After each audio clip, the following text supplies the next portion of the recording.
Good morning and good evening. My name is Kafi D'Ambrosi, and this is NFT Malam. I'm here with my co-host, Ruler in Peace. Hello, Ruler in Peace. Hello, Miss Coffee. Hello, world. It's another week, another opportunity, and we are here to share with you information about NFTs because everything is always working out for us. Everything is always working out for you.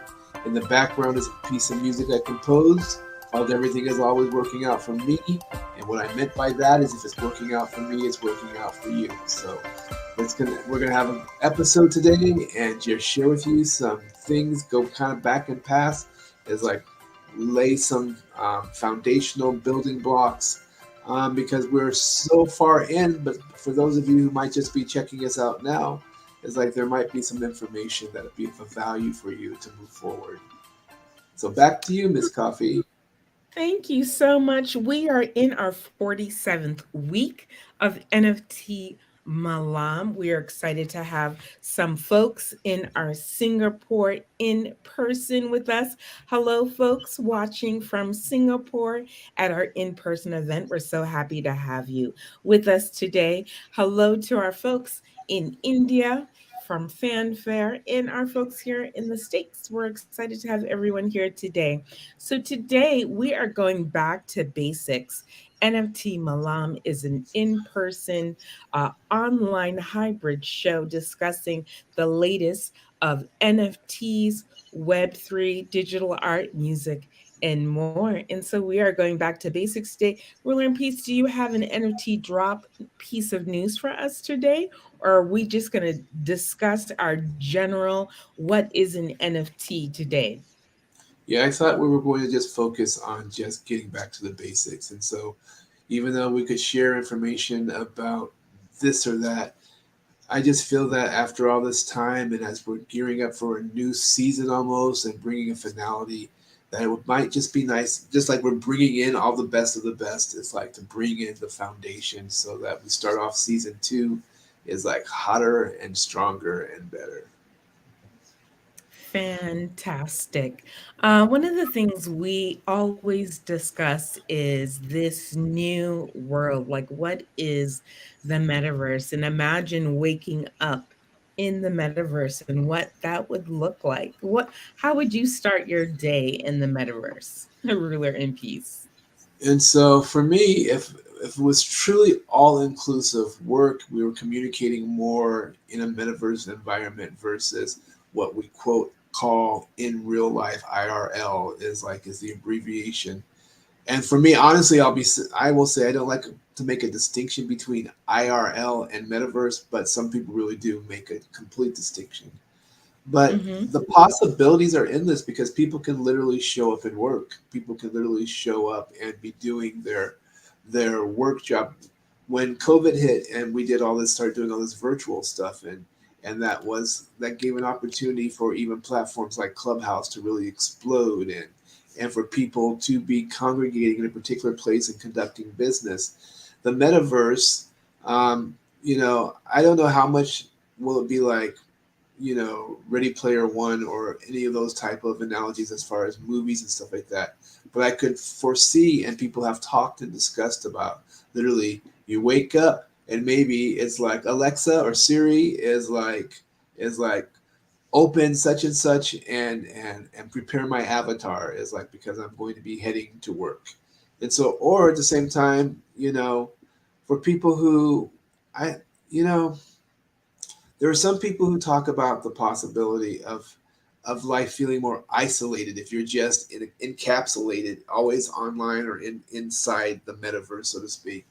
But it could be a world where, though, if you don't want to go to your gym, but you have your bicycle is like here, that is like you hop onto your avatar is bicycling, you're bicycling at the same exact time, you're getting your exercise in, but now you're bicycling with your friend in Bangkok and you're bicycling with your friend is like in London and you're bicycling with your friend in India and all around the world as well.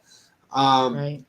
and so those type of things could be a reality that is comforting and reassuring and possibly helpful for mental health as well.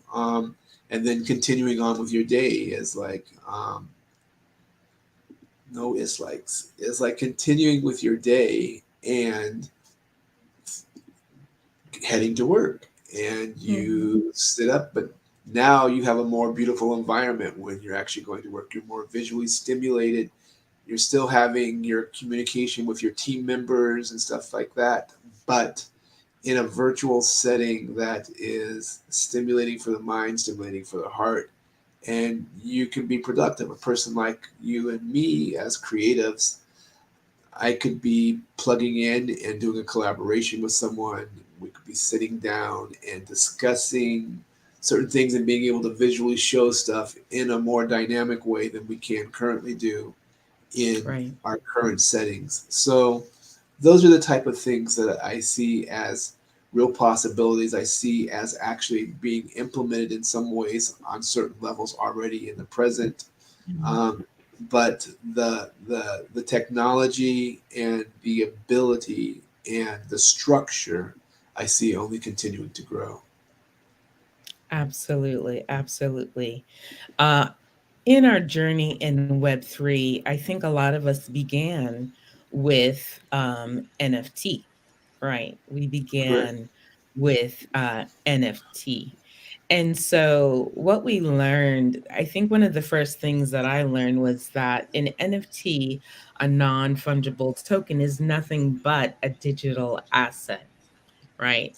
That is the Correct. very first basic thing that we've learned about NFTs. It's a digital asset and it's stored on a blockchain. And this Mhm. means it's a decentralized ledger which records transaction in an immutable manner. So that Uh means huh. that NFTs are unique, they can't be replicated. And then what this does is it makes them ideal for representing digital assets that have value, such as artwork, which we show, music, videos, and any type of content. We also say that anything can be an NFT. So the reason why it's different is that fungibility is the difference. So a cryptocurrency like Bitcoin is fungible, meaning each coin is interchangeable with another coin. But NFTs are unique, meaning they can't be replicated. So NFT is one of a kind piece of art. While a print of a painting looks the same as an original, it doesn't have the same value because it's not the original. Uh So huh. when we have NFTs, we use something called a smart contract, right? Uh So huh. this contract it executes itself. And so the terms of the agreement in the contract is between the buyer and the seller, and it's written directly into the code. So, so like in photography or any type of digital art or digital file, we can write in metadata, but a contract or a smart contract goes even deeper because the contract is written into the digital asset between the buyer and the seller. So that's how people describe it. They describe it as metadata or Uh ownership huh. and transfer history. So once Absolutely. it's created, the NFT can be bought and sold and traded in various marketplaces and platforms, which we love. And so, one of the most interesting things, and this is what we love as creators, is we're able to monetize our work in new and exciting ways. Mm-hmm. And it's been very freeing, especially for musicians and composers like you. We love seeing NFT music. That's been part of our niche, and we love seeing it. And we also love seeing collaborations between visual artists and musicians. And so we're able to create digital assets and sell them directly to collectors without a need for mediators or people in the middle people like galleries or record labels.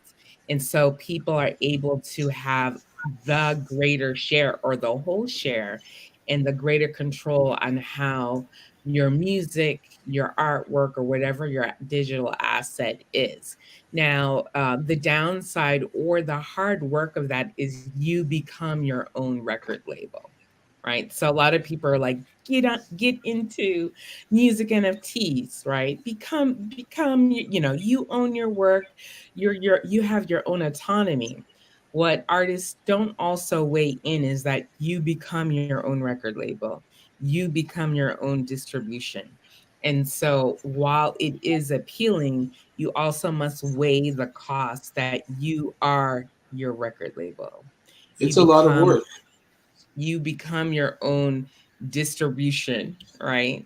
And so the autonomy means autonomy. You become everything, It right? means Unless you hire. responsibility.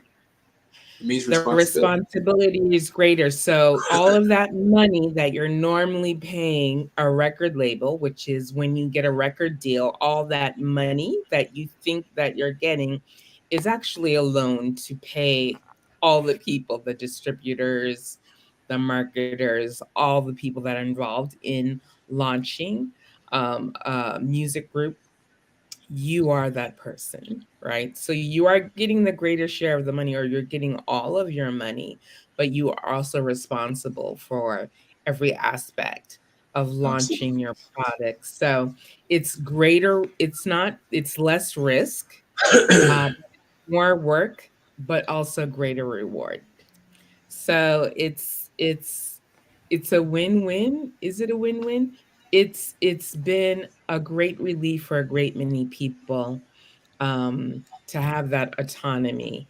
And a lot of people love putting in all the work and receiving their own money, because a lot more musicians have made more money in a year, in 6 months, or a year of being an NFT musician than they have being completely signed up with all of the record labels, the tracking platforms than they have in 20 years. So Spotify, it's etc. Exactly. Spotify, all of the tracking before Spotify, even before Spotify, people who've For been in sure. the business for 20 years. So there's Yes. a lot of rewards into choosing your blockchain. So you choose a blockchain, you mint your first piece of digital art. And so we love discussing the basics. So what was it like for you, Relearn Piece, to mint your first piece of digital art, or mint your first NFT? It was mesmerizing. I mean, I really was such a baby then at that time. I had been in the space since February of 2021, but and I'd been in projects and programs, and honestly, that first mint still I needed a mentor. I needed someone to help me. So someone who I was working with in a project, in spite of all that I knew, it was a collaboration basically between what we call the Mutniks. It's still a ongoing project. And Mike Bungo, being one of the leaders in that project, he said, Eric, we're going to do a collaboration, and we're going to make your first music NFT. And we took Mhm, an NFT that I already owned, and a Mutnik that had already been minted, and mhm, we combined it with a song that I had composed and produced for that particular NFT piece. And the nuts and bolts of putting it all together is really simple and really easy. It's really straightforward. But it was really, really empowering. And in that first NFT, like you were talking about, people who have made more money is like in their music careers or whatever.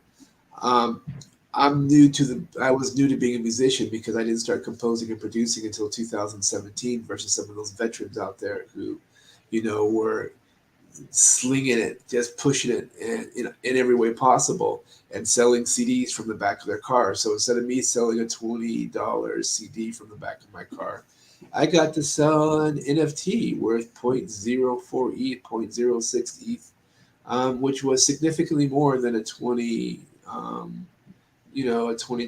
CD or a 1999 CD or even a 1099 CD. And that in itself was exhilarating. Um, it gave me the ability before the market became a bear market. It gave me the ability to bear market in the U.S. It gave me the ability to be able to support myself and pay for rent for the month and a few other things. And I wasn't living large. I wasn't, having one of these multi-million dollar experiences that some people out there were doing with their projects or some, you know, I don't want to highlight one project over another or one person Right. over it, but you know that there were some out there that just boom, they are. But what I want to point out though, because what a lot of people mistake is they think that boom is like it was just easy and because luck, Yeah. but no, it was all the work that they put in beforehand as well that gave them the foundation to be able to take advantage of this new platform of or world of sovereignty. With Absolutely. So a lot of things, what I think what you're trying to say is a lot of things come into the popularity of an NFT. They've gained, every year they're gaining in popularity. Some people say NFTs are dead, but a lot of things come into it, such as rarity, make them highly desirable, and then people are still learning about digital ownership and the significant shift in it. The other thing that we are loving, that many people love, is the accessibility of NFTs, and it makes it possible for artists and creators and people who didn't have a voice before to create and monetize their work in a different way beyond the need for galleries and auction houses. And so we're able to reach a global audience and earn money before that wasn't possible. And then there has been a shift culturally in terms of NFT, where we're seeing auction houses like Christie's create NFT auctions. And so culturally, it's shifting, even though across the world, the percentage of NFT collectors is still small. And then finally, they're still popular because of speculation. So there's a whole nother group of people who are involved with speculation because of investment, believing that NFTs will be increasing over time. And so we also have our own collections of NFTs, and we are holders, we're holding on for dear life because we believe our collections will be increasing over time. And there are some challenges of NFTs. Some of them have an environmental impact because of the carbon footprint in it, which is why some of us seek other platforms and other blockchains, such as Tezos, which is extremely green. And then there's still a technical complexity in terms of onboarding. And then there is a of, price variety or verity in NFT. There used to be sort of like a block to onboarding or a barrier to entry. And then there's also the law, legal issues. But as we learn, and we're still learning every day about the art of digital assets, the legal, we're still excited about being creators. So today is just a snippet of NFT Malam. We're coming back next week with an exciting guest discussing Web3, NFTs, and more. We just wanted to give you a little snippet today. We are coming into the spring session, and we're moving into summer from out of spring. But more than that, we are counting down to week 52. It's going to be 1 year since we started this journey into NFT Malam. We are so excited that you stayed with us on this journey, and we have more to come. Ruler and Peace, what are you going to take us out on today? well, I still think that we need just that dynamic let energy, and no one does it better than well, I'm not gonna say no one does it better because I'd be cutting myself out of the picture too. But I still love Let Me Load This. It's like with Vessi Mink and DJ Z. And so, All right. We will see you next week, same time. Thank you, everyone. Thank you, Reverend Peace, for being my amazing co-host and my voice of reason. Thank you to Vessi Me and DJ Nelson via Singapore, currently in San Francisco. Massive Vibes Production. Thank you, everyone. and also we should probably, while the music is building, come on, let's give a little love to our sponsors. So it's like, thank you to our sponsors, Mr. B.K. Han of Metaverse Generation, Sean McCully of Gaijin Izakaya Soul Food, and last but definitely not least, my Chua of Fanfare Global. Thank you so much, everyone. Bye-bye. Peace, love, and tranquility to you and all those important. It's coffee, and those of you who are listening.